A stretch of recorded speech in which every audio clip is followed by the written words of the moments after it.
ನನ್ನ ಪ್ರಿಯ ಭಕ್ತರೇ, ಕರ್ತನನ್ನು ಸ್ತುತಿಸಿರಿ. ನಾನು ಅರುಣ್ ಪಿಎಸ್ ಮಡಕಿ.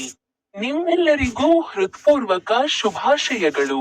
ಇಂದು ಜನವರಿ 13ನೇ ದಿನ, 2026ನೇ ವರ್ಷದ ಮೊದಲ ತಿಂಗಳು.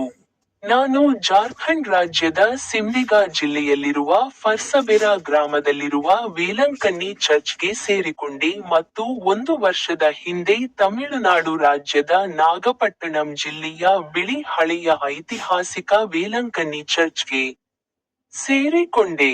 ಅವರು ತಮ್ಮ ಬೈಬಲ್ ವಚನಗಳಲ್ಲಿ ಒಂದನ್ನು ಕುರಿತು ಮಾತನಾಡಿದರು. ಮೊದಲ ಕೊರಿಂಥದವರ ಅಧ್ಯಾಯ 3 ಪದ್ಯ ಸಂಖ್ಯೆ 18. ಯಾರೂ ತನ್ನನ್ನು ತಾನು ಮೋಸಗೊಳಿಸಿಕೊಳ್ಳಬಾರದು.